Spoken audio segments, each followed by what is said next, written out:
no compromise. உங்க சைடுலயும் எங்க சைடுலயும். It's a GT promise. GT Holidays, South India's #1 travel brand. Yes, வீடு, schools, hotels, store room இங்கெல்லாம் partition wall கட்டணும்னாலும் இப்போ building போனஸோட first choice Renocon Rapid Wall Panels. முதல்வருடைய டெல்லி பயணம் எதிர்பார்த்த பலனை தரவில்லை. என்ன சார் சொல்கிறீங்க? கிட்டத்தட்ட ஃபெயிலியர். பிரதமருடன் நடத்தின பேச்சுவார்த்தையில் மிக குறைந்த அளவு நிமிடங்கள் நீடித்த பேச்சுவார்த்தைனா விஜய் கூட தான். ஒரு 10 நிமிஷம் தான் பேசியிருக்காரு. 7 நிமிஷம்ன்றாங்க. அவர் பர்சனலாக கொஞ்ச நேரம் லைட்டாக பேசிட்டு காங்கிரஸ் கூட ஏன் அப்படின்னு கேட்டிருக்காரு. உங்களுக்கு எவ்வளோ ஆப்பர்ச்சுனிட்டி இருந்தோம், நீங்கள் ஏன் காங்கிரஸை இது பண்ணி. அதுக்கு இவர் தரப்பில் எந்த பதிலும் சொல்ல போகும். ஜெயலலிதாவை பேட்டி கொடுத்துருக்காங்க. ஆமாம், டெல்லி வந்தால் பேட்டி கொடுப்பாங்க. ஃபஸ்ட் டைம் ஒரு சிஎம் பேட்டி கொடுக்காம போகிறது. நின்னா தானே கேட்பான், சார் போன தடவை ப்ளூ சட்டை போட்டு வந்தீங்க, இந்த தடவை என்ன சார், என்ன சார் போடும் ரகசியம் என்ன சார், இப்படிலாம் கேட்பான். உங்களுக்கு ஆங்கிலம் பிரச்சனை இல்லை, நீங்கள் பேசுகிறத சொல்லிவிட்டு நீங்கள் போய்கிட்டே இருக்கலாம். அது கூட நீங்கள் சொல்லலை. எஸ்பி வேலுமணி அவர்கள் கூட வந்து எடப்பாடியார் தலைமை ஏற்றுக்கொண்டு விட்டார். விஜயபாஸ்கர் அவர்களுக்கும் சிபிஎஸ் அவர்களுக்கும் என்ன சரி ஈகோ? சிபிஎஸ் ஆரம்பத்துலேருந்தே 2 பேருக்குமே அதிகமாக மொத்தம் கட்சியுடைய இதுன்றதுனால அப்படியே போய்கிட்டு இருப்பாங்க. விஜயபாஸ்கர் வந்து அவர் முதலமைச்சர் ஆகிறதுக்கே ட்ரை பண்ணார். இப்போ இந்த விவகாரத்தில் ரொம்ப மும்முரமாக இவங்க 2 பேர் இருந்திருக்கலாம். அதனால் இவர்கள் சேருவதற்கு சில கண்டிஷன்ஸு, பல பிரச்சனைகள் இருக்கலாம். நீங்கள் ஆட்சிக்கு ஆதரவாக வாக்களிச்சிட்டீங்க, கட்சி முடிவை மீறி. ஆமாம், கட்சி தாவல் தடை சட்டம் அங்கேருந்து ஸ்டார்ட் ஆகிடும். நான் சபாநாயகர்கிட்ட கீழே கடிதம் கொடுத்துட்டு மேலே போய் ஆதவ அர்ஜுனாவை பார்த்து ஜாயின் பண்ணுறதுன்றது, அவர்கள் அந்த நேரம் வரைக்கும் அதிமுகவில் தான் இருக்காங்க. ஆமாம், அப்போது அவர்கள் தாவேக்கார இணைஞ்சா அது கட்சி தாவல் தடை சட்டத்துக்கு கீழே வரும். அதிமுக வந்து வழியை ஆதரவு கொடுத்து எல்லாம் பண்ண பிறகு அவர் உள்ள நடந்த பேச்சுவார்த்தையில் மந்திரிகள், வாரியங்கள்லாம் பேசியிருப்பாங்க. ஆனால் இந்த சைடு எல்லாரையும் உள்ளே கூப்பிட்டோன்னே எல்லாரும் ஒத்துக்கிட்டு உள்ளே வந்து இது ஸ்ட்ராங் ஆனோடனே இவர்கள் தேவையில்லைன்னு சொல்லிட்டு கழட்டி விட்டாங்க. கழட்டி விட்டதும் அல்லாமல் கொஞ்சம் பேரை கட்சிக்குள்ளே சாங்கியாச்சு. 4 பேர். இது அப்பட்டமான குதிரை பேர் துரோகம் தான். இது நம்பி வந்த 25 அந்த தலைவர்கள் அவங்களுக்கு தாவேகா செய்கிற துரோகம். ஆதனையர்களுக்கு அன்பு வணக்கம். இன்று நம்மோடு மூத்த பத்திரிகையாளர் திருமிகு அப்துல் முத்தலீஃப் அவர்களுள்ளார். வணக்கம் முத்தலீஃப் சார். வணக்கம். நல்லா இருக்கீங்களா சார்? நல்லா இருக்கேன். தமிழக முதல்வர் டெல்லிக்கு போயிருக்காரு. பிரதமர் அவர்களை பார்த்துருக்காரு. உள்துறை அமைச்சர் தமிழக முதல்வருக்கு நேரம் கொடுக்கவில்லை என்று ஒரு தகவல். நேற்றைக்கு வந்து கேரள முதல்வரை பார்த்துருக்காரு. ஒரு 3 மாநில முதல்வரை வந்து உள்துறை அமைச்சர் பார்த்துருக்காரு. தமிழக முதல்வருக்கு மட்டும் நேரம் கொடுக்கல. இதை எப்படி புரிஞ்சுக்கிறது? குறிப்பாக நேற்றைக்கு கேரளாவில் பினராயி விஜயன், சிபிஎம் முன்னாள் முதல்வர் பினராயி விஜயன் வீட்டில் ரைடு. ஸோ அதற்கு எதிராக ஒரு கண்டனம் கூட விஜய் அவர்கள் தெரிவிக்கலை. இன்னைக்கு ஒரு போராட்டம், அதில் விஜய் அவர்கள் கண்டனம் தெரிவிக்கணும்னு பேசியிருக்காங்க. முதல்ல இந்த டெல்லியிலிருந்து ஆரம்பிக்கிறேன். முதல்வருடைய டெல்லி பயணம் இதை உணர்த்துகிறது. முதல்வருடைய டெல்லி பயணம் எதிர்பார்த்த பலனை தரவில்லை. என்ன சார் சொல்கிறீங்க? கிட்டத்தட்ட ஃபெயிலியர். அதாவது முதல்வர் பிரதமருடன் நடத்தின பேச்சுவார்த்தையில் மிக குறைந்த அளவு நிமிடங்கள் நீடித்த பேச்சுவார்த்தைனா விஜய் கூட தான். ஒரு 10 நிமிஷம் தான் பேசியிருக்காரு. ஆமாம், 7 நிமிஷம்ன்றாங்க. ஓ, அதனால் நீங்கள் அதில் வந்து அவர் பர்சனலாக கொஞ்ச நேரம் லைட்டாக பேசிட்டு காங்கிரஸ் கூட ஏன் அப்படின்னு கேட்டிருக்காரு. எதுக்கு காங்கிரஸ் அப்படின்னு. ஓகே, உங்களுக்கு எவ்வளோ ஆப்பர்ச்சுனிட்டி இருந்தோம், நீங்கள் ஏன் காங்கிரஸை இது பண்ணீங்கன்றது மாதிரி பேசியிருக்காருன்னு சொல்கிறாங்க. அதுக்கு இவர் தரப்பில் எந்த பதிலும் சொல்ல போல. அதுக்கப்புறம் ரொம்ப பெருசாக பேசிக்கல. கோரிக்கை மனு கொடுத்துருப்பாரு. ஓகே, கொடுத்து லைட்டாக சொல்லியிருப்பார், அவ்வளோதான். பெருசாக சந்தோஷப்படுற அளவுக்கு ஒரு அளவுக்கு இல்லை. சான்ஸ் கிடைச்சா ஃபுல்லாக சொல்லிடணும்ல. நாங்கள் காங்கிரஸ் கூட இருக்கிறோம், அது நாங்கள் அதிமுகவை தான் முதல்ல கேட்டோம். அவர்கள் யோசித்ததுனால காங்கிரஸ் தானாக வந்து இது பண்ணும்பொழுது எங்களுக்கு ஆட்சி அமைக்கிறோன்ற தேவை இருக்குது சார். அப்போ அந்த இது நாங்கள் நிறைவேற்றுறோம். ஆனாலும் கூட்டணிக்கு தான் காங்கிரஸு. உங்களோட மத்திய அரசோடு நாங்கள் இணக்கமாக போக விரும்புகிறோம். தமிழ்நாட்டுக்கு நீங்கள் இது பண்ணோம். ஒரு அரசியல் கட்சியாக நாங்கள் உங்களோட இணைந்து பயணிக்க விரும்புகிறோம் அப்படின்னு இந்த மாதிரிலாம் பேசணும்ல. பேசாமையே கேட்ட கேள்விக்கு இது பண்ணிட்டு வந்தால் என்ன ஆகும்? அப்போ 7 நிமிஷம் தான் இருக்கும் அந்த இது. அது ஒன்று. அமித்ஷா நீங்கள் சொன்னபடி கேரளா முதல்வரை சந்திக்கிறார். இத்தனைக்கு ஒரு காங்கிரஸ் முதல்வர், அவருக்கு டைம் கொடுக்குறாரு. ஆனால் விஜய் அவர்களுக்கு டைம் கொடுக்கல. அவருக்கு ஏன் டைம் கொடுத்தாருன்னா நேற்று அந்த தாக்குதல் சம்மந்தமாக கேட்டிருக்காரு. என்ன நடக்குது கேரளாவில்? ஓகே, இங்கே செந்தில் பாலாஜி ஆட்கள் தாக்குனாங்கல்ல, இன்கம் டேக்ஸ் ஆஃபீஸர்ஸ், அதை விட மோசமானது. அங்கே சூழ்ந்துட்டு காரை அடிச்சு நொறுக்கி இன்னொரு இடத்துல அதே மாதிரி நடந்திருக்கு. கம்யூனிஸ்ட் கட்சி தலைவர்கள் தலையிட்டு அவங்கள விடுவிச்சு அனுப்பிச்சிருக்காங்க. அப்போ எந்த அளவுக்கு கம்யூனிஸ்ட் கட்சி அராஜகம் பண்ணுது பாருங்கள். பினராயி விஜயன் விவகாரத்தில் அந்த வழக்கு நிலுவையில் இருக்குது. அந்த வழக்குக்கு நீதிமன்றம் அனுமதி கொடுக்குது விசாரிக்கிறதுக்கு. ஆமாம், நீதிமன்ற அனுமதியின் பேரில் இடி போகுது. இடி உடைய ஒர்க்கை செய்ய ஒன்றுமா இல்லையா? அந்த இடி கொடுத்த ஒர்க்கை அதிகாரிகள் போய் பண்ணுறாங்க. அந்த அதிகாரிகளுக்கும் பினராயி விஜயனுக்கும் எதாவது பகை இருக்கா? நிச்சயமாக கிடையாது. நீங்கள் போய் பிஜேபி ஆஃபீஸ் அடிங்க, வந்த அதிகாரி காரை எப்படி அடித்து உடைப்பீங்க? இது என்ன முன்னுதாரணம்? ரெண்டாவது, பினராயி விஜயன் வீட்டில் நடத்தின சோதனைக்கு கண்டிக்கணுன்றாங்க. எப்படி கண்டிக்க முடியும்? அந்த 1200 சில்லற கோடி ரூபா மேட்டரில் வழக்கு இருக்குது. அந்த வழக்கை பேஸ் பண்ணி தானே கோர்ட்டு உத்தரவு பேரில் தானே இடி வருது. இதில் எங்கே கண்டிக்கிறதுக்கு இருக்குது? விஜய் கண்டிக்க சொல்கிறாங்களா? எப்படி கண்டிக்க முடியும்? ஸ்டாலின் கண்டிப்பார், அவருக்கு எதை பற்றியும் கவலை இல்லை. செந்தில் பாலாஜி மேல் நடத்தினதுக்கே கண்டிச்சார். அதனால் அவர் ஒரே நோக்கம் இது. ஆனால் இவர் விஜய் எப்படி கண்டிக்க முடியும்? ஏதாவது ஒரு நியாயம். கூட்டணி கட்சிங்கிற ஒரு கூட்டணி தார்மீக அடிப்படையில் சட்ட ரீதியாக நடக்கிற விஷயத்துக்கு கூட்டணி கட்சி அடிப்படைன்றதுக்காக எப்படி பண்ண முடியும்? சட்டம் அது வேலையை பார்த்துக்கிட்டு இருக்குது. அதில் எங்கேருந்து நீங்கள் எதுவுமே இல்லாமல் சம்மந்தமே இல்லாமல் ஒரு ரைடு வர்றாங்கன்னா சொல்லலாம், ஓகே மிரட்டுறீங்களா, அது பண்ணுறீங்களா. இது வழக்கமாக நடக்கிற ஒரு நிகழ்வு, சட்ட ரீதியான நிகழ்வு. 1200 சில்லற கோடி ரூபா ஓகே ஒரு விவகாரத்தில் அவன் மகள் உட்பட எல்லாம் சிக்கியிருக்காங்க. அதில் நீதிமன்றம் எப்போவுமே ப்ரெடிகேட் அஃபென்ஸ் இருந்தால் அதை பேஸ் பண்ணி மணி லாண்ட்ரிங் நடந்திருக்குன்னா அமலாக்கத்துறை வரதான் செய்யும். அதனால் இவங்களோட கேள்விலாம் எப்படி தெரியுமா இருக்கும்? அந்த வழக்கில் என்ன பண்ணீங்க, இந்த வழக்கில் என்ன பண்ணீங்க, இதில் இந்த மாதிரி வர்றீங்க, மிரட்டுறது தான் அதை பயன்படுத்துகிறீங்க அப்படின்னு. அந்த மாதிரிலாம் நீங்கள் கேட்டுக்கிட்டு இருக்க முடியாதுல்ல. விஜய் அப்படி கேட்காம இருக்கிறாருன்னா உடனே அவரை நிர்பந்தப்படுத்த முடியுமா? அதனால் இந்த தாக்குதலை சம்பந்தமாக விளக்கம் கேட்கறதுக்கும் அவருக்கு அப்பாயின்மெண்ட் கொடுத்துருப்பார். சதீஷனுக்கு அப்பாயின்மெண்ட் கொடுத்துருக்காங்க. ஆனால் விஜயை சந்திக்க மறுத்ததற்கு பின்னணி என்ன சார்? மறுத்ததுன்னு அவங்க என்ன சொல்கிறாங்க, நாங்கள் மறுக்கலை, டைம் இல்லை, அவர் குஜராத்தில் சில ஃபங்க்ஷன்லாம் இருக்குது அப்படின்றார். நீங்கள் பின்னணின்னு பார்த்தீங்கன்னா நீங்கள் ஸ்ட்ராங் லாபி வச்சுருக்கணும். டெல்லியில் உள்துறை அமைச்சர் விஜய் வந்து பார்க்க வர்றாருன்னா உள்துறை அமைச்சர் சம்மதித்து பார்க்குற மாதிரி பண்ணணும். அது ஒரு 1/4 மணி நேரம் 1/2 மணி நேரம் பேச்சுவார்த்தை போகிற மாதிரி பண்ணணும். நிதி அமைச்சரோ மற்ற அமைச்சர்களையோ. அந்த லாபி கலைஞ்சிட்டு இருந்தது, ஜெயலலிதாட்ட இருந்தது, எம்ஜிஆர்ட்ட இருந்தது, இவங்கள்ட்ட இல்லை. இபிஎஸ் இன்க்ளூடிங் ஓபிஎஸ் கிட்டே அந்த லாபி இருந்தது, இவங்கள்ட்ட இல்லை. இவர்களுக்கு டெல்லியில் சரியான ஒரு லாபியே இல்லை. யாரையாவது ஒருத்தரை போட்டு விட்டு பண்ணாலாம் வேலைக்கு ஆகாது. இன்றைக்கும் டிஆர் பாலுவும் கனிமொழியும் ஸ்ட்ராங்கான ஒரு லாபி. அதே மாதிரி தம்பிதுரை, தே ஆர் எம்பிஸ். அப்போ அந்த மாதிரி ஏதாவது பண்ணிங்கன்னா தான் வேலை ஆகும். அதுக்கு டெல்லியில் உங்களுக்கு ப்ரெசன்ஸ் இருக்கணும்ல சார். டிஎம்கேக்கு அவங்க எம்பி இருக்காங்க. So TR Baalu MP, Kanimozhi அவர்களும் எம்பி. ஸோ அதனால் அவங்களுக்கு அங்கே லாபி இருக்குது. தம்பிதுரை அவர்கள் ராஜ்யசபா டெபுட்டி ஸ்பீக்கராக இருந்தவர், அதுக்கப்புறமா வந்து பலமுறை எம்பியாக இருந்தவர், அவருக்கு அந்த ஸ்ட்ராங் லாபி இருக்குது. இப்போ தானே சார் அரசியலுக்கே புதுசில் சார் அவங்க. அரசியலுக்கு புதுசு. இப்போவும் ஒரு நல்ல ஆளை செலக்ட் பண்ணி டெல்லி பிரதிநிதியாக போகிறதுல ஏதாவது பிரச்சனை இருக்கா? இல்லை, அதை போடலாம்ல. 2வது ராஜ்யசபா 2 வருஷத்துக்கு சிவி சண்முகத்துடைய பதவி காலம் இருக்குது. அதில் கட்சிக்காரங்களே நல்ல ஒரு ஆளை செலக்ட் பண்ணி போட்டு டெல்லிக்கு அனுப்பலாம்ல. பிரவீன் சக்கரவர்த்தி கொடுத்தீங்கன்னா என்ன ஆகும்? தான் பிரச்சனை. ஸோ அந்த காலியாகிற ராஜ்யசபா எம்பி பிரவீன் சக்கரவர்த்தி கொடுக்குறாங்க. கிட்டத்தட்ட பேச்சுவார்த்தை அப்படி தான் போய்கிட்டு. ஓகே. இன்னொன்று, டெல்லியில் லாபி பண்ணுற அளவுக்கு ஆளை செலக்ட் பண்ணோங்க கட்சிக்குள்ளே. அதுக்கேற்ற ஆளை ஒருத்தர் ரெடி பண்ணணும். யாரும் இல்லையா சார்? யார் இருக்கா சொல்லுங்கள். இல்லை, மற்ற கட்சியிலேருந்து ஆளை பிடிக்கணும். சிவி சண்முகம் வந்தாருன்னா அவரை வச்சு பண்ணலாம். இல்லை தம்பிதுரை எழுத்து போடணும். வருவாரா சார்? சிவிஎஸ்க்கு நம்ம அப்படி அப்போ சிவிஎஸ்க்கு பற்றி நிறைய கேள்விகள் இருக்குது, அப்புறம் போகலாம் சார். குறிப்பாக டெல்லியில் லாபி பண்ணுற அளவுக்கு ஆட்கள் இல்லை. அதனால் வந்து இந்த விஷயங்கள் இப்படி நடந்திருக்கு. எந்த ஒரு முதல்வரும் ஆட்சிக்கு வந்த பிறகு டெல்லியில் போய் பிரதமரை பார்ப்பது என்பது வழக்கம். அப்படி பார்த்துட்டு வந்துட்டு தமிழ்நாடு ஹவுஸ் போகிறதுக்கு முன்னாடி செய்தியாளர்களை சந்திப்பதை ஒரு மரபாக வச்சுருக்காங்க. டெல்லியில் வந்து ஒரு ப்ரெஸ் மீட் பண்ணுறாங்க அப்படின்னா வந்து இந்தியா முழுமைக்குமான ப்ரெஸ் மீட். நேற்றைக்கு ப்ரெஸ் மீட் அவர் கொடுக்கல.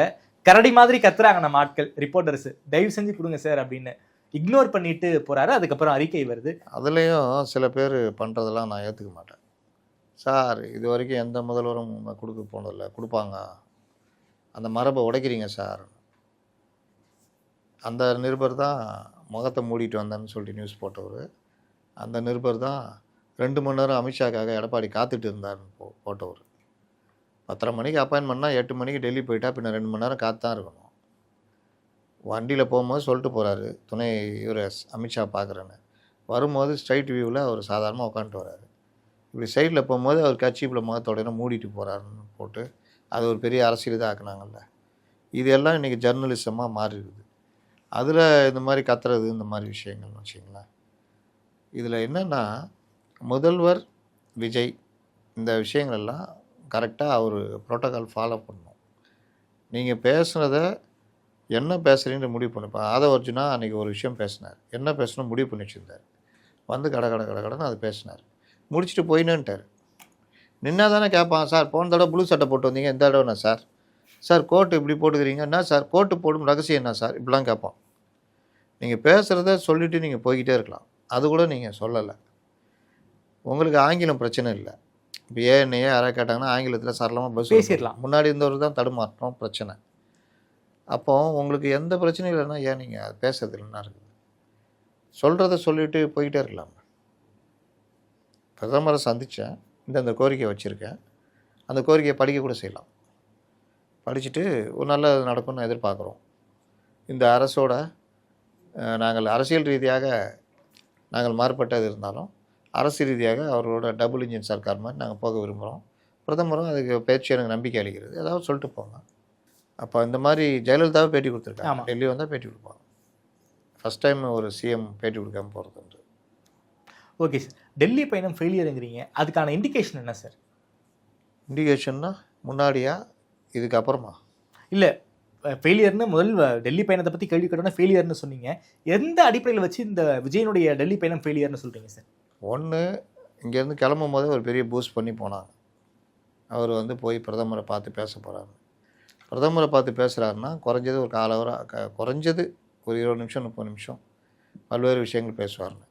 துறை செயலர் எல்லாரையும் கூப்பிட்டு போவாருங்க.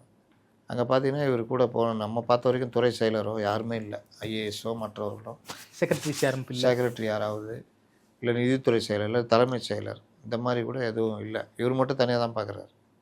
வேறு அமைச்சர் கூட யாரும் இல்லை. குறைந்தபட்சம் யாராவது ஒரு அமைச்சர்கள்னால் ஒரு அறிமுகம் ஆகும், அவர்களுக்கு டெல்லி கொஞ்சம் ஒரு களமாக மாறும். அதுவும் இல்லை. அதுக்கு பிறகு பிரதமரை சந்தித்த பிறகு நிதியமைச்சரை சந்தித்தார், பிறகு உள்துறை அமைச்சரை சந்திப்பார், பிறகு இன்று இரவு சோனியா வீட்டில் விருந்து, அதற்கு முன்னாடி ராகுலை சந்திப்பார், பிரியங்காவை சந்திப்பார் அப்படின்லாம் பெருசாக ஒரு இது போட்டு வச்சுருந்தாங்க. ஆனால் எதுவுமே நடக்கலை. பிரதமரோட சந்திப்பே 10 நிமிடத்தில் முடிஞ்சிடுச்சு. ஓகே. நிதி அமைச்சருடைய சந்திப்பு எவ்வளோ நேரம் நடந்தது தெரில. அந்த தகவல்கள்லாம் பின்னாடி வரும். ஓகே. அங்கே என்ன கோரிக்கை வச்சார், என்ன பண்ணாருலாம் தெரியாது. பிரதமரோட சந்தித்ததில் இவர்கள் அறிவிப்பாக வெளியிட்டது 4 கோரிக்கைகள்லாம் வெளில வந்தது. இலங்கை தமிழ் பிரச்சனை, அந்த வந்தே மாதரம் பாடல்னு. வந்தே மாதத்தோட பிரதமர்கிட்ட போய் கேட்கறதுக்கு என்ன இருக்குது? நீங்கள் மாண்டேட்ரி அது எது, ராஜ்பவன்லேயோ இல்லை கவர்னர் கலந்துக்கிற ஃபங்க்ஷன்லேயோ எதுலையோ. தமிழ்நாடு அரசு ஏற்பாடு செய்து கவர்னர் கலந்துக்கிற ஃபங்க்ஷனில் தமிழ்நாடு அரசு தன்னுடைய புரோட்டோக்காலை பண்ணலாம். ஆளுநர் மாளிகை நல்லது, அதை ஒரு கோரிக்கையாக வச்சுன்ற மாதிரிலாம். இது எல்லாமே பார்த்தீங்கன்னா ஒரு பெரிய கவர்மெண்ட்டுக்கு போய் பிரதமர்கிட்ட போயிட்டு ஒரு கவர்மெண்ட் இன்னொரு கவர்மெண்ட்டை போய் வைக்கிற கோரிக்கை மாதிரிலாம் எனக்கு தெரியும். ஓகே. அப்போ இது ஏதோ ஒரு உணர்ச்சிக்காக அப்படின்ற மாதிரி. 3வது விஷயம், உள்துறை அமைச்சருடைய அப்பாயின்மெண்ட்டு கிடைக்காது. அவர் மாற்றுக் கட்சியை சேர்ந்தவர் கூட கொடுக்குறாரு, எதிரி கட்சியை காங்கிரஸ் கட்சி. ஆமாம். ஆனால் புது இளம் சிஎம்முக்கு கொடுக்கல. அப்போ நீங்கள் என்ன லாபி பண்ணுறீங்க? Okay sir. சார், காங்கிரஸ் தலைமை சந்திப்பார்னு ஒரு தகவல். நேற்றைக்கு காங்கிரஸ் தலைமை ரொம்ப பிஸியாக இருந்தாங்க, பிகாஸ் கர்நாடகா இஷ்யூ இன்னைக்கு வரைக்கும் போய்கிட்டு இருக்கு. அதுக்காக நைட் சோர்ஸ் ஆட மாட்டாங்களா? இல்லை, அந்த பிஸியான ஸ்கெட்யூலு, ஸோ அந்த பிரச்சனை இருக்கும், அந்த மீட்டிங் இருக்கும், அந்த டிஸ்கஷன் காரணமாக வீட்டில் விருந்து அப்படின்னு நியூஸ் பரப்புனாங்க சார். அப்போ இவங்க அதிகாரப்பூர்வமாக சொல்லல. இவங்க அதிகாரப்பூர்வமாக அப்படி நியூஸ் வரல. நான் என்ன முடிவுக்கு வந்துட்டேன்னா, நேற்று ஜன்பத்தில் வந்து 10 ஜன்பத்தில் வந்து கர்நாடகா இஷ்யூ சம்மந்தமாக மீட்டிங்ஸ் நிறைய இருந்திருக்கும். அதில் ராகுல் பிஸியாக இருக்கலாம், சோனியா பிஸியாக இருக்கலாம். கார்கே பிஸியாக இருக்கலாம். அதன் காரணமாக விஜய் சந்திப்பதற்கு இசைவான நேரமாக இருக்காது. அதன் காரணமாக விஜய் வந்து அதை புறக்கணித்திருக்கலாம். இல்லை இன்னொரு நெக்ஸ்ட் டைம் பார்த்துக்கலான்னு வந்து காங்கிரஸ் தலைமையை கூட சொல்லியிருக்கலாம். அதன் காரணமாக 10 ஜன்பத் மீட்டிங் வந்து தள்ளி போயிடுச்சு நாம் எடுத்துக்கலாமா? எல்லோரும் சொன்னது அவர் ராகுல் எல்லாரையும் சந்திச்சுட்டு இரவு உணவு சாப்பிட்டு தான் வராரு. ஓகே, அப்புறம் அதிகாரப்பூர்வமாக இல்லை அதுவாக இல்லைன்னா என்ன பண்ண முடியும் சார்? நேற்று ரொம்ப குரூஷியலான news sir, big news sir from Karnataka. ஏங்க அதெல்லாம் அது ஏற்கனவே திட்டமிட்டதுங்க கர்நாடகா. இதெல்லாம் நீங்கள் பார்த்தீங்கன்னா 2.5 வருஷத்துலேயே அவர் ஆக்க வேண்டியது. அப்புறம் பெரிய பிரச்சனையானவுன்னா கார்கே வாக்கலான்னு ட்ரை பண்ணாங்க. கார்கே வாக்குறதுக்கு 2 சைடில் அதை ஒத்துக்கல போல். கடைசியில் இப்போ பேசி இறக்கி இவரை மாற்றுறாங்க. இதுதான். அதனால் இந்த மீட்டிங்காக தான் இவர் மீட்டிங்னா ரைட்டு, ஏற்றுக்கொள்கிறோம், ஏற்றுக்கொண்டு தான் ஆகணும். அடுத்து சொல்கிறாரு அந்த அவர் பேருன்னா கிறிஸ்டோபர் திலக் எம்பி. அவர் சொல்கிறாரு அவர் முதல்ல ஸ்போக்ஸ் பர்சனா இல்லை அவர் எந்த அடிப்படையில் பேசுகிறாருன்னு எனக்கு தெரியல. MP sir. எம்பினா அப்புறம் சிதம்பரம் யார்? சிதம்பரம் அவர்களும் எம்பி தான். அவர் தானே மூத்த எம்பி, அவர் சொல்லணும். இல்லை அடுத்த நிலைமையில் ஜோடங்கர் யாராவது சொல்லணும். இவங்க அட்லீஸ்ட் பிரவீன் சக்கரவர்த்தி சொல்லணும், இவங்களுக்கு பாலமாக இருக்கிறவர்.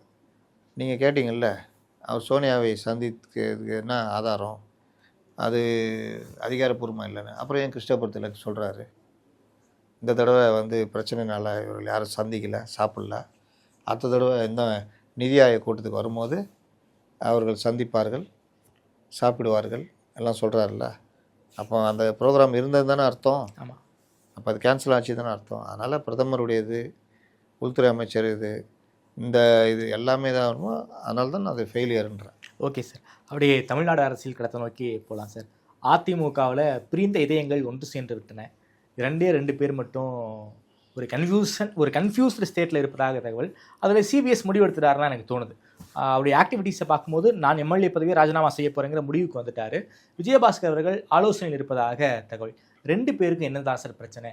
எல்லாருமே ஈவன் எஸ்பி வேலுமணி அவர்கள் கூட வந்து எடப்பாடியார் தலைமையை ஏற்றுக்கொண்டு விட்டார். விஜயபாஸ்கர் அவர்களுக்கும் சிபிஎஸ் அவர்களுக்கும் என்ன சார் ஈகோ? சிபிஎஸ் ஆரம்பத்துலேருந்தே 2 பேருக்குமே அதிகமாக முட்டம். கட்சியுடைய இதுன்றதுனால அப்படியே போய்கிட்டு இருப்பாங்க. அவர் வட மாவட்டங்களில் அவர் ரொம்ப ஸ்ட்ராங்கு, டாமினேட். விஜயபாஸ்கர் வந்து அவர் சசிகலா மேலே பயங்கர மதிப்பு உண்டு. தொடர்ந்து அவங்கள சந்தித்து ஆசி வாங்கிறது எல்லாமே இது பண்ணுவார். அவருக்கு வந்து பர்சனலாக இங்கே தான் பிரச்சனை என்னன்னு தெரியல. இன்னொன்று அவர் முதலமைச்சர் ஆகிறதுக்கே ட்ரை பண்ணார். தர்ம யுத்தம் அந்த காலகட்டங்களில். ஆனாலும் இவர் ஆனார், அப்படி தொடர்ந்துச்சு, எல்லாம் போனாங்க வந்தாங்க. இப்போ இந்த விவகாரத்தில் ரொம்ப மும்முரமாக இவங்க 2 பேர் இருந்திருக்கலாம். அதனால் இவர்கள் சேருவதற்கு சில கண்டிஷன்ஸு, பல பிரச்சனைகள் இருக்கலாம். இல்லாட்டி அவரை மாற்றிக்கணும்னு கேட்கலாம்.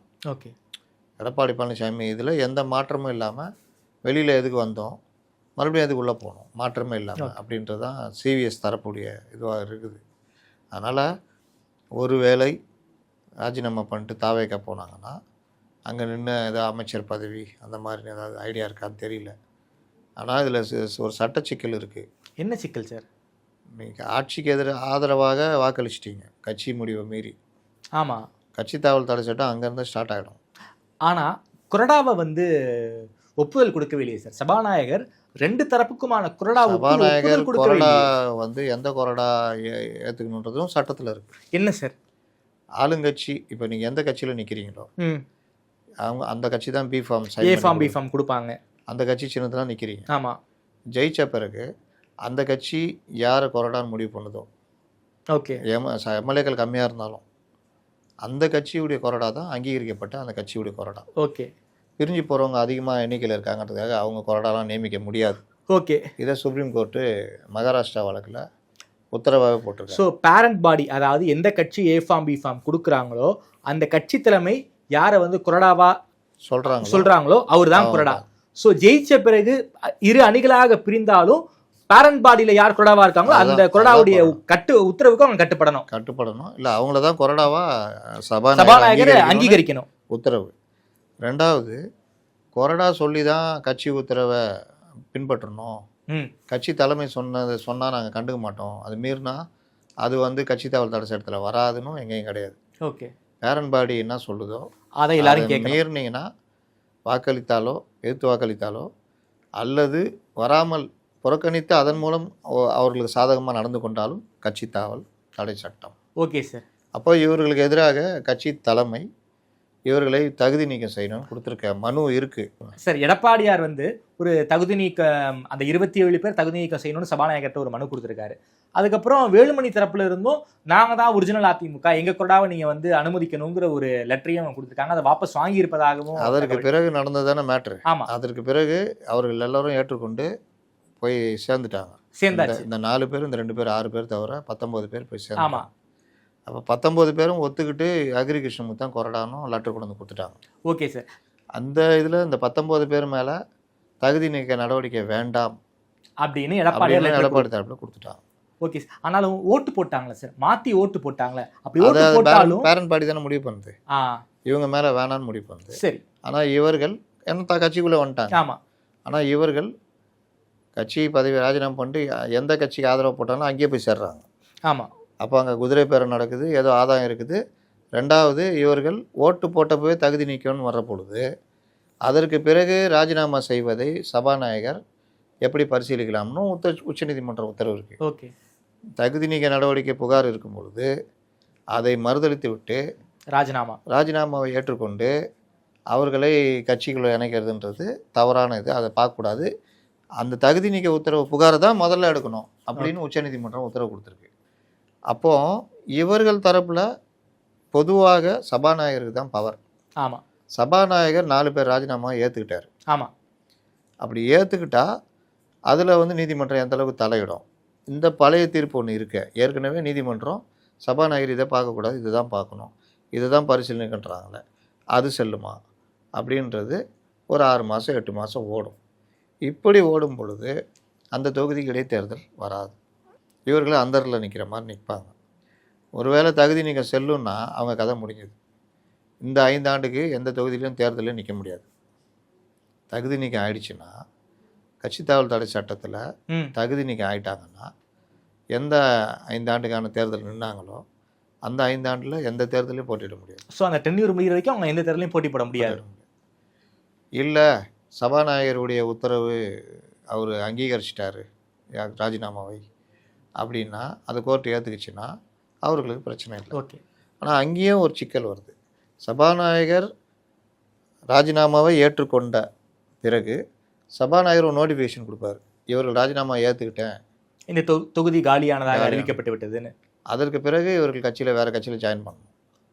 ஆனால் சபாநாயகர்கிட்ட கீழே கடிதம் கொடுத்துட்டு மேலே போய் ஆதவ அர்ஜுனாவை பார்த்து ஜாயின் பண்ணுறதுன்றது அவர்கள் அந்த நேரம் வரைக்கும் அதிமுகவில் தான் இருக்காங்க. ஆமாம். அப்போது அவர்கள் தாவேக்கார இணைஞ்சா அது கட்சி தாவல் தடை சட்டத்துக்கு கீழே வரும். இதையும் சுப்ரீம் கோர்ட்டு தான் சொல்லியிருக்கு. ஓகே. அதனால் இவ்வளோ விஷயங்கள் 4 பேருக்கு எதிராகவே இருக்குது. இதனாலையும் ஒருவேளை சிவி சண்முகம் ராஜினாமா பண்ணிட்டு அதிமுக போகலான்னு நினச்சா சட்ட ரீதியான விஷயங்களில் அவர் தெளிவாக யோசிக்கக்கூடிய ஆள். ஒருவேளை இந்த பிரச்சனையும் இருக்கா அப்படின்றத அவர் பார்ப்பார். நீங்கள் என்னை அமைச்சர் ஆக்கிடுங்க அப்படின்னு ஒருவேளை அமைச்சர் ஆக்குறாங்க. அப்போது 6 மாதத்துக்குள்ளே ஏதாவது தேர்தலில் நின்று ஜெயிக்கணும். அப்போ அமைச்சராகனா ஒரு பவர் இருக்கும். அந்த மாதிரி ஏதாவது பேசுகிறாங்களா? ஏன்னா இங்கே தாவேக கழட்டி விட்டாங்க. அதிமுக வந்து வழியை ஆதரவு கொடுத்து எல்லாம் பண்ண பிறகு அவர் உள்ளே நடந்த பேச்சுவார்த்தையில் மந்திரிகள் வாரியங்கள்லாம் பேசியிருப்பாங்க. ஆனால் இந்த சைடு எல்லாரையும் உள்ளே கூப்பிட்டோன்னா எல்லாரும் ஒத்துக்கிட்டு உள்ளே வந்து இது ஸ்ட்ராங் ஆனோன்னா இவர்கள் தேவையில்லைன்னு சொல்லிட்டு கழட்டி விட்டாங்க. கழட்டி விட்டதும் அல்லாமல் அந்த பதட்டத்தை பயன்படுத்தி கொஞ்சம் பேரை கட்சிக்குள்ளே சேர்த்தாச்சு. 4 பேர். இது அப்பட்டமான குதிரை பேர் துரோகம் தான். இது அந்த நம்பி வந்த 25 அந்த தலைவர்கள் அவங்களுக்கு தாவேகா செய்கிற துரோகம். அதில் என்ன ஆகும்னா இன்னும் ஓப்பனாக பேசுகிறாங்க, இன்னும் எவ்வளோ பேர் வருவாங்க ரெடியாக இருக்காங்கன்னு. நீங்கள் உண்மையிலேயே உங்களுடைய கோபம் திமுக மேலே தான் இருக்கணும். ஏன்னா உங்களை எல்லா வகையிலையும் நோகடிச்சது, உங்களை காலி பண்ண நினச்சது திமுக, உங்களை காப்பாற்றினது அதிமுக. ஸோ அதிமுக கரூர் சம்பவம் முதற்கொண்டு சட்டசபையில் இவர்களுக்காக சண்டை போடுறது முதற்கொண்டு சிபிஐ வழக்கில் இவர்களுக்கு ஹெல்ப் பண்ணதுலேருந்து டெல்லியோடு சேர்ந்து பேச்சுவார்த்தை நடத்தின எல்லாவற்றிலும் ஹெல்ப் பண்ணது அதிமுக, குறிப்பாக எடப்பாடி பழனிசாமி தான். ஆனால் அந்த அதிமுகவை வேறு இருக்கிற வேலையை செய்வோன்னு ஆதவ அர்ஜுனா இறங்குறதுனா எனக்கு பல சந்தேகங்கள் வருது. ஓகே. இன்னொன்று பக்கம், இந்த பக்கம் பார்த்தீங்கன்னா திமுக அதிகாரிகளை நியமிக்கிறது, திமுகவில் பவரில் இருந்த அதிகாரிகளை மீண்டும் நியமிப்பது, இவர்கள் விமர்சனம் பண்ணி பேட்டி கொடுத்த அதிகாரிகளையே மீண்டும் முக்கியமான துறையில் நியமிப்பது. அப்படின்னா அப்போ விஜய் ஒரு பிரச்சனையை எப்படி பார்க்குறாரு? இல்லை இந்த பிரச்சனையில் விஜயுடைய முடிவு இறுதியா? விஜய் தான் இந்த முடிவு எடுத்தாரா? இல்லை அவருக்கு வேறு எங்கேயாவது அவர் டைவர்ட் பண்ணப்படுகிறாரா? மீண்டும் ஒரு திமுக ஆட்சி மாதிரி அதிகாரிகள் ஆட்சி நடக்கிறதா? இல்லாட்டி விஜய் மீறி இன்னொரு அதிகார மையம் இயங்குகிறதா? இப்படி பல விஷயங்களை பார்க்க வேண்டியது இருக்குது. இப்போ விஜய்க்கும் உதயநிதிக்கும் ஆகாது. ஆமாம், உதயநிதியுடைய ரெட் ஜெயின்ட்டுடைய அதிகாரி அந்த இவர் செண்பகமூர்த்தி, நல்ல மனுஷன், தொழில் ரீதியாக அவர் கரெக்டாக இருந்தார். அதில் நம்ம விசாரிக்கிறப்போ அதெல்லாம் அவர் தாங்க பக்காவாக அதெல்லாம் பார்த்துக்குவாருன்னு. அவர் ஸ்போர்ட்ஸ் செக்ரட்டரியாகவும் இருக்கார், ஏதோ இந்த அத்லெட்டிக் அசோசியேஷனுடைய தலைவராக இருக்கார். அவருக்கு நேரு ஷெடியில் ரூம் இருக்குது. இப்போது ஆதவ அர்ஜுனா போய் அவரை போய் பார்க்குறாரு. ஒரு புரோட்டோகால் பிரகாரம் ஒரு மினிஸ்டர் போய் இந்த மாதிரி ஒரு அசோசியேஷன் தலைவரை போய் அவர் எதிரில் உட்காந்துருக்க ஒரு விசிட் சேரில் உட்காந்து பார்ப்பாரா? சார் அவரே ஒரு கட்டத்தில் வந்து இந்த அசோசியேஷன் தலைவராக தானே சார் இருந்தவர். பேஸ்கெட் பால் அசோசியேஷனுக்கு தலைவராக இருந்தவர் ஆதவ அர்ஜுனா. உங்கள் நிறுவனத்தில் ஒருத்தர் டிரைவர் வேலை பார்க்குறாரு. அவர் 4 எம்எல்ஏ ஆகி மந்திரி ஆகிட்டார். அதுக்காக நிறுவனத்துலேருந்து நேராக வந்து அவர் அமைச்சர் நேராக வந்து உங்கள் நிறுவனத்தில் உட்காந்து உங்களை பார்ப்பாரா? இல்லை நீங்கள் போய் அவரை சந்திப்பீங்களா மரியாதை நிமித்தமாக? எது கரெக்டு? அமைச்சரை போய் சந்திக்கிறது தான் மரியாதை. அதான புரோட்டோக்கால். அமைச்சர் ஒரு பெரியவங்கள்ட்ட ஆசீர்வாதம் வாங்க போகிறதுலாம் வேறு விஷயம். ஒரு நிறுவனத்தில் வேலை செஞ்சு அந்த முதலாளி போய் பார்த்து அமைச்சர் உட்காந்துங்க, அந்த முதலாளி சீட்டில் உட்காந்து எதிரில் அமைச்சர் விசிட்டிங் ஒரு சேரில் உட்காந்தா கரெக்டாக இருக்குமா? எனக்கு தெரிஞ்சு அந்த மாதிரி எங்கேயும் நடந்ததாக நான் பார்த்ததே இல்லை. அதனால் ஆதவ அர்ஜுனா ஸ்போர்ட்ஸ் மினிஸ்டர், அவர் போய் ஒரு அசோசியேஷனுடைய தலைவர் அறையில் போய் விசிட்டர் சேரில் உட்காந்து பார்க்குறாருன்னா அதை விட்டுருங்க. ரெட் ஜெயண்ட்டுக்கும் உதயநிதினு ஊருக்கே தெரியும், அவருக்கும் விஜய்க்கும் ஆகாதுன்னு ஊருக்கே தெரியும். வாரிசு படம் பல பிரச்சனைல வந்ததுன்னு தெரியும். அதனுடைய சிஇஓவா பெரிய பொறுப்பில் இருக்கிறவரை இவர் போய் பார்த்து உறவு வச்சுக்கிறாருன்னா அப்போ அதை எப்படி என்ன சொல்லுவீங்க? அதை அப்போ விஜய் சொன்னார் அதிகார மையம் என்பது நான் மட்டும்தான், அது மீறி நடந்தேன்னா அப்படின்னு. இதில் எதை நம்ம எப்படி புரிஞ்சிக்கிறது? ஸோ இந்த ஆட்சியினுடைய அதிகார மையமாக யார் சார் இருக்கா? யார் இருக்கான்னு தெரியலையே. விஜய் தான் முடிவு எடுக்கிறாருன்னா அவரை பாதித்த அதிகாரிகள்லாம் நல்ல பதவியில் உட்காந்துருக்காங்க. இதுக்கு பின்னாடி யார் சார் இருக்காங்க? தெரியலையே, அதான் கேட்குறேன். அது அவர் விஜய்கிட்ட தான் கேட்கணும். நான் தான் அதிகார மையம்னு சொன்னார்ல, நான் ஒருத்தன் தான் அதிகார மையம், வேறு யாரும் கிடையாதுன்றார்ல. அப்போ இதெல்லாம் என்னன்னு கேட்குறேன். இந்த நியமனங்கள் ஐஏஎஸ் அதிகாரி மேலே பிரச்சனை வந்து டெண்டர் எல்லாம் ரத்து பண்ணுறாச்சு. அந்த அதிகாரி தூக்கி நல்ல பதவியில் உட்கார வைக்கிறீங்க. எப்படி முன்னுக்கு முன் முரணா இருக்கா இல்லையா? இவர்கள் ஒரு சென்னை கமிஷனர் மீது ஏகப்பட்ட குற்றச்சாட்டு வச்சாங்க, ப்ரெஸ் மீட்லாம் கொடுத்தாங்க. அவருக்கு டிவிஎஸ்சி டைரக்டர் பதவி கொடுத்துருக்காங்க. எப்படி அது? இன்னொரு அதிகாரி ஐஏஎஸ் அதிகாரி அதிமுக ஆட்சியில் திமுக தலைவர் அவ்வளோ கொடூரமாக அவர் மேலே புகாரெலாம் வச்சார். அவரை விடமாட்டேன்னாரு. வந்தோடனே விடமாட்டேன்னு சொன்னதுக்கு அர்த்தம் இதான்ற மாதிரி அவரை விடாமல் நல்ல பதவியில் வச்சுருந்தார். முக்கியமான ப்ளம் போர்ட்ஃபோலியோவுக்கு செக்ரட்டரியாக போட்டாங்க. அதுக்கப்புறம் இப்போ இந்த ஆட்சியில் பார்த்தா அவரே மறுபடியும் தான் இருக்கார். இப்போ என்ன தான் நடக்குது? நல்ல அதிகாரிகள் எல்லாம் அப்படியே தான் இருக்கணுமா? இவர்கள் மட்டும்தான் தமிழ்நாடா? ஒரு குறிப்பிட்ட 4-5 அதிகாரிகள் மட்டும் கீ போஸ்ட்லேயே உட்காருவாங்க. ஒரு குறிப்பிட்ட 4-5 ஐஏஎஸ் அதிகாரிகள் மட்டும் கீ போஸ்ட்லேயே உட்காருவாங்க. மற்ற அதிகாரிகள் நேர்மையானவர்கள் திறமை வாய்ந்தவர்கள்லாம் எங்கேயோ இருப்பாங்க. அப்போ இன்னொரு திமுக ஆட்சி தான் நடக்குது. ஸ்டாலின் சொன்னார்ல, எங்கள் ஆட்சி தான் தொடர்கிறதுன்னு. அது மாதிரி தானே இருக்குது. புதுசாக என்ன யாரை கொண்டு வந்திருக்கீங்கன்னு கேட்குறேன். சார் இப்போ ஒரு 4 எம்எல்ஏவை தூக்கியிருக்காங்க சார். அதையும் மீறி எம்எல்ஏக்களை தூக்குறதுக்கு வாய்ப்பு இருக்கா? அது அந்த கட்சியுடைய நிலைப்பாடை பொறுத்து. எந்த கட்சி நிலைப்பாடு? அதிமுகவா இல்லை தாவேகா? அதிமுக சொல்கிறேன். அவர்கள் வந்து இப்போ ரொம்ப ஸ்ட்ராங்காக மறுபடியும் போகிறோன்னா போயிருப்பாங்கள்ல. 19 பேரும் போய் பொதுச் செயலாளரை பார்த்து சேர்ந்து இருக்காங்கல்ல. அப்போலாம் தூக்குறதுக்கு வாய்ப்பு குறைவுன்னு தான் நான் பார்க்குறேன். 2 பேர் மட்டும் மன வருத்தத்தில் இருக்காங்க. அவங்கள்ட்ட பேச்சுவார்த்தை நடந்துகிட்டு இருக்குது. ஒருவேளை அவங்க எதாவது முடிவு பண்ணி இந்த சைடு வந்தால் உண்டு. வெள்ளமண்டி நடராஜன் சொல்கிற மாதிரி அவர் பேர் சொல்லியே சொல்கிறாரு, சிவி சண்முகம் வருவார், இன்னொருத்தர் யாருன்னு உங்களுக்கு யூகங்களுக்கே விட்டு விடுவீங்க. இன்னொருத்தர் யார் இருக்கிறா? விஜயபாஸ்கர் தான் இருக்கார். அவர் கூப்பிட்டுட்டு ஆலோசனைன்றப்ப 2 பேரும் சேர்ந்து தாவேக்க போனாங்கன்னா அப்படி தான் வெள்ளமண்டி நடராஜன் பேச்சை நம்ம எடுத்துக்க வேண்டியிருக்கும். அதனால் அதை தாண்டி அங்கேருந்து வர்ற மாதிரி எனக்கு தெரியல. ஓகே சார், அதையும் தாண்டி இன்னொரு முக்கியமான செய்தி, அதிமுகவுடைய அண்ணா தொழிற்சங்கம். எல்லா கட்சிக்குமே தொழிற்சங்கம் இருக்கும். அதிமுக தொழிற்சங்கத்துடைய மூத்த நிர்வாகியாக இருந்தவர். அவர் ஆரம்பத்துலேருந்தே தடுமாற்றம் உள்ள ஆளுங்க. அவர் டிஎம்கே தனியார் மயமாக்குனாங்கல்ல பேருந்துகள், ஆமாம், அதெல்லாம் துணை போனவர். அவர் பெருசாக எழுத்துலாம் ஒன்றும் பண்ணல. சிஐடியும் துணை போச்சு. தனியார் பேருந்து விட்டாங்கல்லங்க, அந்த ஈவி, அதுக்கெல்லாம் பனிமனையை தூக்கி தாரவாத்து கொடுத்தாங்கல்ல, அதை யாரும் இவர் எதிர்க்கவே இல்லையே. அதுவே அண்ணா தொழிற்சங்கத்துக்குள்ளே பெரிய பிரச்சனையாக மாறுச்சு. ஓகே. இந்த மாதிரி பல விஷயங்களில் அவர் தடுமாட்டு இருந்தார். இன்னும் அங்கே கொஞ்சம் மேலே செல்வாக்கோடு இருந்தார். எடப்பாடி இருந்தார். இன்றைக்கி வேலையை காமிச்சிட்டு போயிட்டார். இதான் நடந்தது. அதனால் அவர் போனதுனால ஒருத்தவங்க போட்டுக்கிறாங்க, தொழிற்சங்க தலைவர் போனால புதிதாக தொழிற்சங்கம் அங்கே வருதுன்னு. அவர்களுக்கு பல பார்வைகள், தப்பான பார்வையெல்லாம் இருக்குது. சிறுபான்மை அணி இந்த மாதிரி அணிலாம் நாங்கள் வச்சுக்க மாட்டோன்றதெல்லாம் பார்வை வச்சுருக்காங்க. ஓ, தாவேக்கால தொழிற்சங்க அணி பற்றி இன்றைக்கி வரைக்கும் அவங்கள்ட்ட ஒரு தெளிவான எதுவுமே இல்லை. எஸ், ஒரு அணின்னு அமைக்க கூட இல்லை. எல்லா 28 அணியும் 38 அணியும் அமைச்சிருக்காங்க. அதில் தொழிற்சங்க அணியே இல்லை. அதனால் அவர்கள் பார்வை என்ன இருக்குது எதுக்குன்னு தெரியல. நம்மளே அடிக்கடி எதுன்னு சொன்னோம். ஆமாம், தொழிற்சங்க அணி இருந்தால் ஸ்ட்ராங்காக இருந்திருக்கும் தேர்தலில் வேலை செய்கிறதுக்கு. இளைஞர் அணி, மாணவர் அணி, மகளிர் அணி, இது 4 ரொம்ப முக்கியம். இதை எவ்வளோ ஸ்ட்ராங் பண்ணுறாங்களோ அந்த கட்சி அவ்வளோ ஸ்ட்ராங்காக இருக்கும். திமுக உதாரணம், அதிமுக உதாரணம். அதிமுகவில் பாசறைகள் வச்சுருந்தாங்க, எம்ஜிஆர் பாசறை, ஜெயலலிதா கொண்டு வந்தாங்களா இளைஞர் இளம்பெண்கள் பாசறை, அது பயங்கர ஸ்ட்ராங்கு. இப்போ எங்கே இல்லையே. அதனால் அதே மாதிரி ஐடிவிங்க எல்லா கட்சியிலையும் இருக்குது, இவங்கள்ட்டையும் இருக்குது. இந்த மாதிரி சில துறைக்கு சில இது வந்து கட்சிக்கு பெரிய அளவில் பலமாக இருக்கும், பக்கபலமாக இருக்கும். திமுகவுக்கு இளைஞர் அணி, அதே போல் வந்து மகளிர் அணி, அதையும் தாண்டி வந்து தொழிற்சங்கம் ரொம்ப ஸ்ட்ராங் சார். அவங்க சிபிஎம்முக்கு தொழிற்சங்கம், ஆமாம், சிபிஐக்கும் தொழிற்சங்கம். அதனால் எல்லா கட்சியும் சிபிஎம் எல்லா மட்டங்களையும் அவங்க தொழிற்சங்கம் வச்சிருக்காங்க.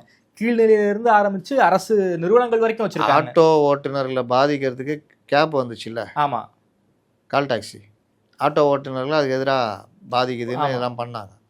இவங்க எல்லாத்தையும் போராடிக்கின்னு கால் டாக்ஸி சங்கம்னு ஒன்று அமைச்சிட்டாங்க. கட்சிக்குள்ளேயே பிரச்சனை ஆச்சு. சரி, எங்கே காப்பாற்றுனா நீ அவங்க அங்கே எங்கெல்லாம் கிடைக்குது அங்கெல்லாம் சங்கம் போட்டுனுக்குற அப்படின்னு. அதனால் ஐடியில் துறையில் மட்டும்தான் இவங்களால் போக முடியல சங்கம். ஆமாம், அதுக்கும் போராடிலாம் பார்த்தாங்க, ஒன்றும் நடக்கலை. இதான் நிலமை. அதனால் தாவேக்காவுடைய அந்த இன்ஃப்ராஸ்ட்ரக்சர்ன்றது இப்போவும் பலகீனமாக தான் இருக்குது. ஓகே, அது வந்து பல இடங்களில் வெளிப்படுது. அரசு நிர்வாகத்துலேயும் வெளிப்படுது. நல்ல விஷயங்களும் நடக்குது. டெண்டரு, ஓப்பன் டெண்டரு, அந்த கட்டடங்கள் கட்டுறதுக்கான அனுமதி சென்னை மாநகராட்சியில் வாங்குறது. சென்னை மாநகராட்சியிலையும் அந்த இது என்ன சொல்லுவாங்க, அந்த பிளான் இது. ஓகே, சிஎம்டியில் நீங்கள் அப்ரூவல் வாங்குறது, ஸ்கொயர் ஃபீட்டுக்கு கட்சி நிதினு ஒரு அமௌண்ட் அதெல்லாம் ரத்து பண்ணது. இந்த மாதிரி இன்னைக்கு கூட ஒரு அமைச்சர் கொண்டு போய் அவங்க அப்பாவை அரசு மருத்துவமனையில் சேர்த்துருக்காரு. அருண்ராஜ் சொன்னார், எங்கள் அமைச்சர்கள் யாருக்கு உடம்பு சரியில்லைனாலும் அரசு மருத்துவமனையில் தான் அனுமதிப்படுவோம்னு சொன்னார்.